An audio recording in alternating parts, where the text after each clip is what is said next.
Welcome with Rosetta Johnson, Growing Gracefully. I'm your friend, your cousin, your sister, maybe even your best friend at the end of this. And I am so ready for a good talk. But I have a question first. What do you do when your reality has been shook? Let's get into it.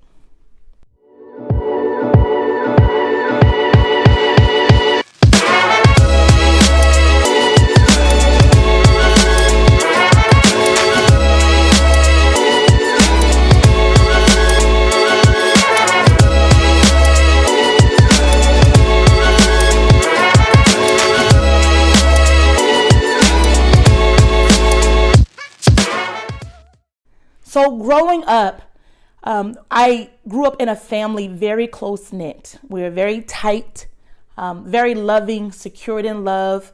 My dad was the breadwinner of our family. Growing up, you don't realize how blessed you are until you become an adult and you look back of all the beautiful things that you had at your fingertips, literally. Growing up, we were the only Black family, in our neighborhood for many years. For majority of the time we lived there, we were the only Black family. It was a gated community, and this was just our norm growing up.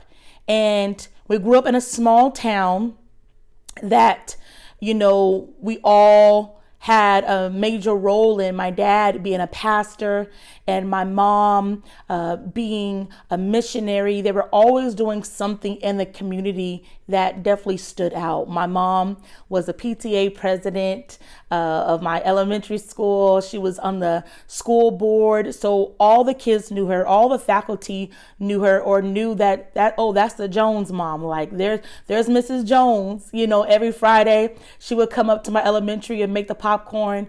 Oh my gosh, Rosetta, your mom is so cool. Like that's how we grew up. And of course, no family is perfect because we're imperfect people. So that comes without saying. But overall, I thank God my childhood was pretty legit. And I am so grateful for that experience. And so when you have been created to experience such joy and happiness throughout your years of living, and that has formed who you are as an adult, the positivity and, being there for each other, having each other's back and loving and seeing your parents, always work together in ministry and in the family.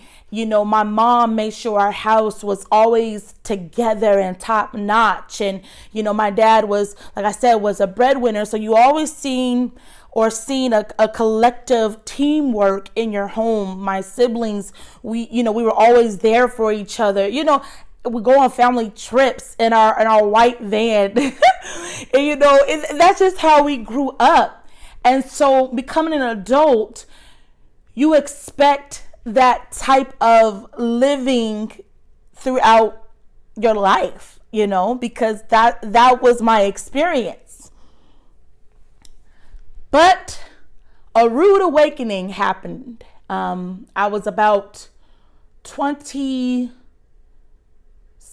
I want to say, when I found out that my parents are getting a divorce.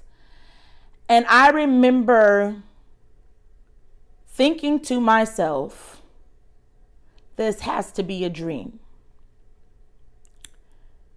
Because you have to remember, my outlook of what family was didn't even compare to the news I was being told. It was like somebody pulling the rug literally from underneath your feet and telling you, you're going to have to embrace that fall because it's coming. And I remember getting the news and feeling literally like a death has just taken place. My stomach just dropping to the floor and just thinking to myself, how can this be life right now? How can this be? How do you go from this to this? how does this even make sense, God? Like, how did we get here? And though I was an adult, married, grown, and I even heard people say, well, at least it happened when you were an adult and not a kid. And I don't know if they knew they were kind of being insensitive, but for me, being an adult, I didn't have time to recreate a normal as a child. So as a child, my thought process would be, if your parents get a divorce or split up, you're able to create a new narrative, right? But when you're an adult and that has been your narrative and then that changes, that's all you know. I don't know nothing else. I don't know going to my mama's house, then going to my daddy's house. I didn't grow up like that. So I don't have time to recreate something new. I'm already grown. I'm already here. My perspective has already been changed to this. I don't know how to switch to this. I don't know how to go from this house to that house, go to this holiday, and then you have that holiday. I don't even know how to process that. I've never had to do that. And so I remember just being broken and trying to console at the same time and be strong, though you are broken, because my reality has just been shook. The friction that it had put between a relationship between me and my dad. I can talk about it now because we don't want people inside to know what we've experienced, because you want to put a mask on and to make it seem as if that's not something you struggled with. Well, that's not my makeup. I was heartbroken. I was disappointed. I was mad, and I was angry.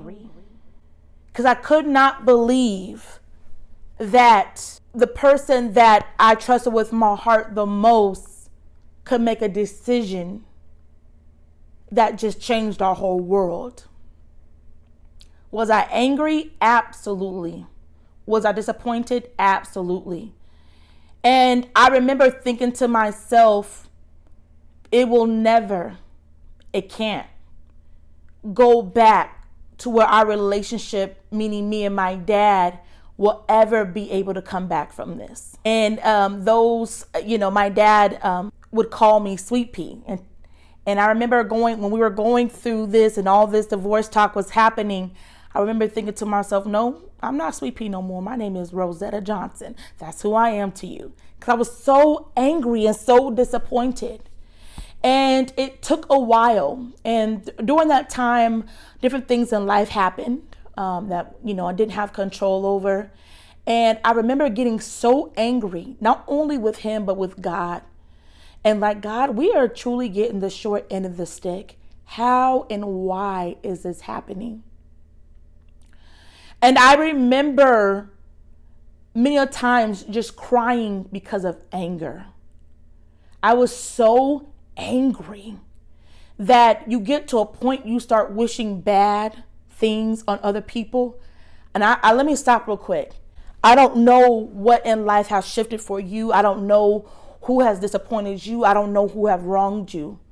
But if you are in a place where you are so angry that you start to wish bad and hurt, or you become so cold in your heart that your love has waxed cold, you better quickly ask God to help you. I'm trying to tell you, don't allow yourself to go down that dark hole. You may be justified in your hurt. You may be justified in how you're feeling, but you are not justified in holding unforgiveness. I'm just going to keep it 100. We're not justified in that. And it took a while. Not only was an embarrassment, not only was, I felt the hurt and the pain for my mom. It was just a collective of everything. You have people coming, asking you questions, and you really not even having the words, because I've been raised to love and support and be there for each other. And when you feel like that has been ripped from you, then you're like, then what do I do now? Because I don't know what this is. I don't even know how to even navigate through this. This is weird.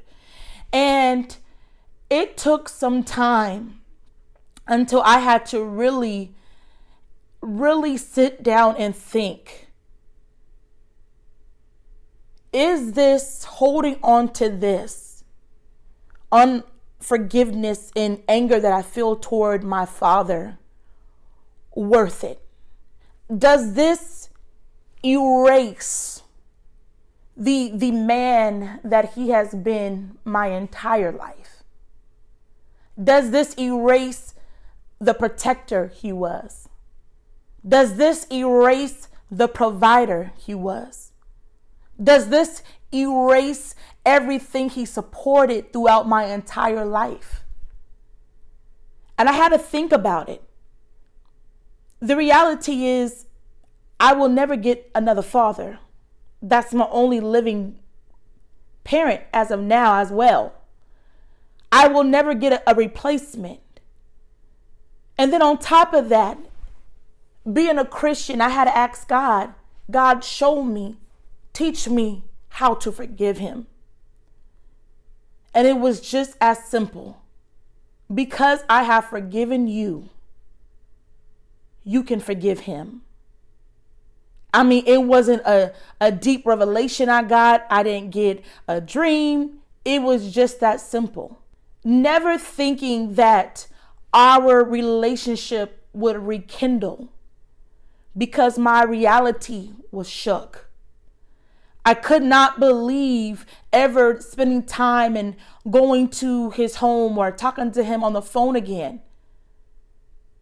But I had to really make a conscious effort that I will not allow unforgiveness and hatred prevail. And because I had to make that decision to forgive in spite of what I was experiencing, in spite of what my family, in spite of what my mom was experiencing. And that was one thing she really told us: you got to forgive. You got to forgive. I know it's hurt. And I'm so glad that I allowed forgiveness to partake in my life and not close it. Because I had to really understand, and I've heard this many of times, but it only became real until it was my turn to experience it. Forgiveness is not for the other person.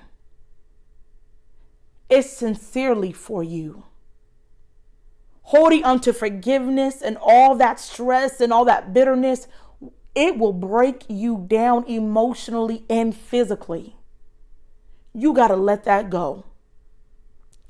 I know it's wrong. I know what they said to you. I know how they treated you was wrong, but you got to let it go. How they did you, you got to let it go.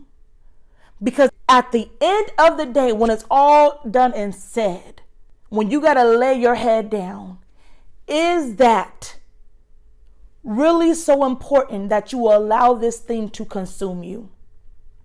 And I had to say no. I'm so glad that I'm able to talk to my dad now, spend time with him, and him able to be a part of our life and see our daughter grow up. And all I can think about is look back and say, God, you are amazing. Because where I didn't see myself, you are allowing us to create our new reality. It's different. Yeah. A little strange sometimes. Yeah. But we serve an amazing God. So I don't know if your reality has been shook. Maybe it's been shook. Maybe you got some bad news. Maybe you found out something that happened in your family. Maybe your job is acting crazy. Maybe your marriage is acting crazy. Maybe your children are giving you a hard time. Whatever is shaking your reality right now, put it in the hands of God. Allow him to speak to your heart. And I promise you, he will give you beauty for ashes. I don't care how long you've been broken, how long you've been down and out. Well, we gotta go, but you know how we're gonna do. We're gonna come back because I like a good talk. If you haven't already, like and subscribe, because we are gonna keep growing gracefully. I'm so excited for the next talk. I just may have a little guest. Come back.